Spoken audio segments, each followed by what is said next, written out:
전쟁이라는 건 그렇습니다. 역사 배우면 알겠지만은 요즘도 쉽게 뭐 전쟁 이야기하는 사람 들었는데 전쟁은 장난이 아니지요.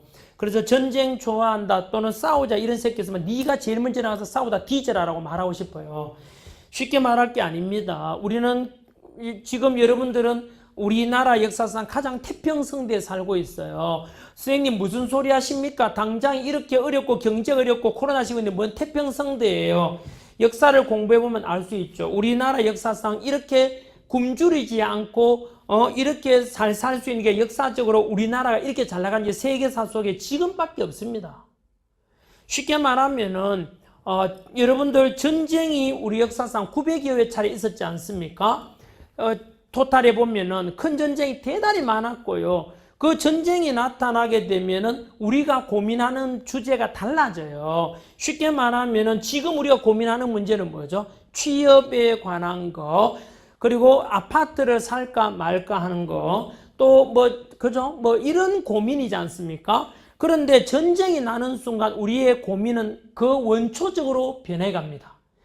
즉 쉽게 말하면은 아마 너가 행정학 하면은 메슬로우라는 사람의 욕구 위계론, 인간이 추구하는 욕구에는 위계, 단계가 있다 해서 미국의 메슬로우가 제시한 욕구 위계론을 배울 건데 그거 보시면은 저도 대학 다닐 때 들었던 것 같은데요. 공부했던 거 기억나는데 피라미드로 되어 있지 않습니까? 위계 높낮이가 있어가지고 인간이 추구하는 욕구 중에서 가장 원초적인 1단계 욕구가 무엇이냐? 2단계 욕구, 3, 4, 5단계까지 올라오더라고요. 가장 인간이 이게 우선적으로 추구하는 욕구입니다. 우선적이 추구하는 욕구는 당연히 생리적 욕구가 가장 우선이죠. 쉽게 말해 인간의 본능 아니면 생리적 욕구에서 바로 수면욕이라든가 이런 것은 가장 인간이 추구하는 거예요. 수면욕, 또 배고픔 아닙니까? 아무리 급한 일이 있어도 배고파 죽겠는데 뭐합니까? 공부가 되겠어요? 그래서 식욕이나 수면욕이나 이런 인간의 본능적인 욕구를 가리키죠. 이것이 만족돼야만이 그 다음 욕구를 추구한다는데 2단계가 안전과 안정에 대한 욕구지요. 경제적인 안정이라든가 그 다음에 생명의 위협으로부터 전쟁으로부터 위협에 대한 안전 이런 것이 다 포함되겠지요. 안전과 안정의 욕구. 그러니까 여러분 이 욕구가 만족되고 나면 이제 사회적 욕구라 해서 인정받은 욕구, 소속감의 욕구, 소속감 욕구입니까? 사회적 욕구로 소속감, 그 다음에 인정받는 욕구, 그리고 마지막이 자아 실현을 합니다.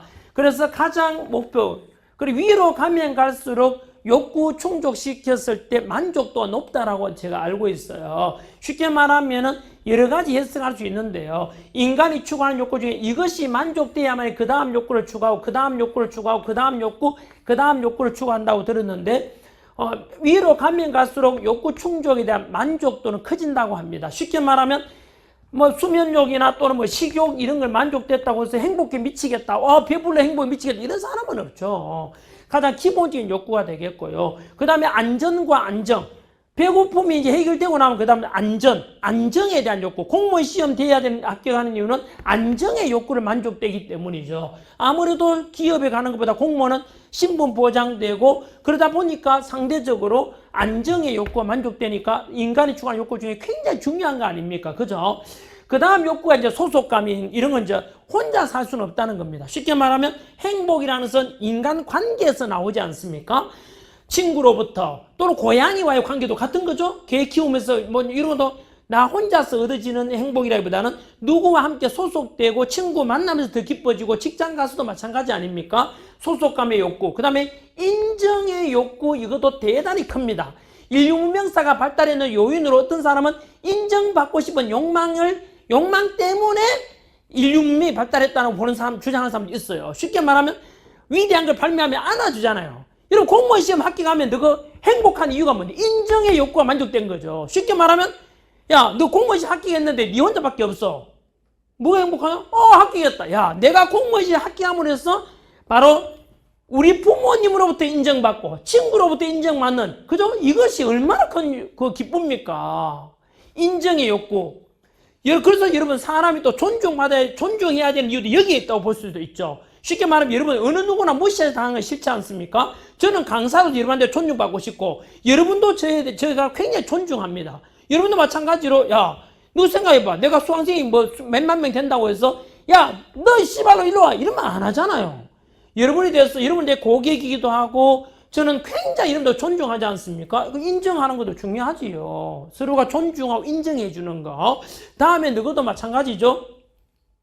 우리 가족을 돌아보더라도 아버지 어머니가 불화를 겪는 경우가 대부분 다 보면은 아버지는 어머니를 존경하고 서로 배우자에 대해 존중하고 인정해 줘야 되는데 무시하지 않습니까? 못났다 그러고 무능하다 그러고 그러면은 불행해지는 거죠. 그래서 어쨌든 뭐 메슬로우라는 사람이 만든 욕구 위계론인데 굉장히 이거 많은데 적용되는 것 같아요. 마지막 욕구가 뭐라고요? 자아실현. 공무원 시험 합격하는 것은 말고 꿈이라고 생각했던 사람 꿈의 실현 아닙니까? 꿈의 실현 했을 때 이 가장 행복감이 높죠. 내 꿈을 이루었다는 거, 합격했다는 거, 이제 공무원 됐으니까 마음껏 자유함을 누리자. 어쨌든 되게 중요하지 않습니까? 어쨌든 뭐 이런 욕구인데 제가 들으신 말씀 뭐냐면 전쟁이나 살아가는데 우리 제일 중요한 게 건강, 그 다음에 뭐 경제력 이런 것도 있지 않습니까? 그 중에 이제 전쟁에 대해서 가르치면서 우리 역사 배워보면은 우리 역사상 전쟁 시기가 너무 많았다는 겁니다. 그러면은 전쟁이 있게 되면은 공무원 공부할 필요 없죠. 안 그래요?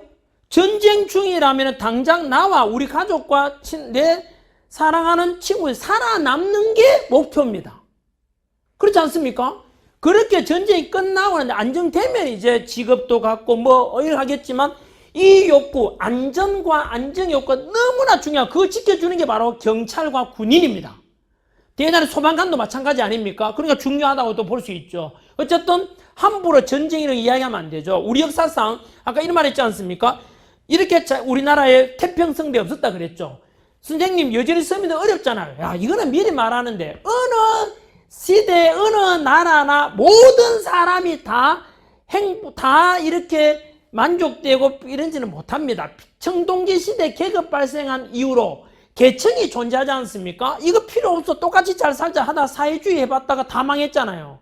인간을 추구하는 본성이 그런 게 있단 말입니다. 그러면은 이런 내가 소시민으로 이런 말 하면 괜찮아. 지도자 이런 말 하면 안 되지만 원래 국가라는 것은 전쟁 막아주고 그것만 하면 돼. 개인의 사유재산 존중해주고 여하튼 저는 개인적으로 국가는 전쟁을 막아주는 것이 가장 중요하다고 생각을 해요. 왜냐하면 전쟁 막아주고 개인의 사유재산 보장해주고 그럼 나머지는 알아서 하는 겁니다. 경쟁 세계고 자본주의에서 스스로 알아서 하는 거 아닙니까? 그죠? 그래서 우리 보통 국가나 정부에 너무 큰 기대하게 되면 실망입니다. 그래서 우리 늘 선거할 때마다 이 사람 지도자가 바뀌면 잘 되겠지 싶지만 되고 나면 똑같아지고 또 요구하고 또 가고 그러지 않습니까? 그래서 원래부터 너무 큰 기대할 필요는 없어요. 저는 개인적으로 그렇게 생각을 해요. 국가라는 것은 그래서 전쟁만 안 일으키면 되고 나는 개인적으로 그래서 전쟁을 일으키거나 전쟁이 일어나도록 만든 뭐 그런 왕들을 최악의 왕이라고 저는 개인적으로 평가를 해요. 예를 들면 고려시대로 치면은 충충 들어왔던 원간석기 때 왕들, 또 또 외구 침입 속에서 우왕 때 백성들이 다 전쟁에서 탈탈 틀리지 않습니까? 그 외에도 조선시대 오게 되면은 임진왜란 맞이했던 선조, 또 정묘 병자호란 맞이했던 인조, 그런 왕들을 제가 가장 치욕적이고 못난 왕이라고 제가 개인적으로 이야기하지 않습니까?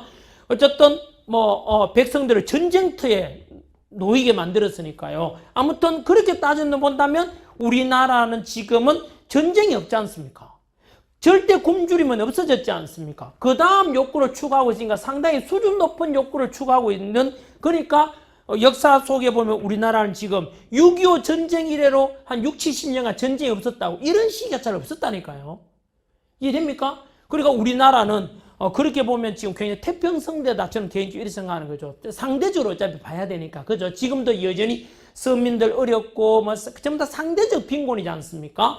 코로나도 힘들지만은 역사 속에 보면 그렇다는 뜻입니다. 그래서 저는 개인적으로 전쟁을 절대 일어나면 안 된다고, 전쟁을 막아내는 지도자가 나는 가장 우선적인 지도자의 역할이죠. 또 저는 역사 배우면서 여러분들한테 아까 말씀드린 대로 지금 우리나라에 대해서도 굉장히 안정적인 나라이구나. 나머지는 개인의 몫입니다. 국가가 다 해주지 못한다니까요. 어떤 지도자가 모든 사람 다 잘 살게 해줍니까? 그럴 수가 없어요. 그래서 우리는 이 계층 속에서 이 욕구, 메슬로우의 욕구 위기론이라는 건데 되게 유명한 거예요.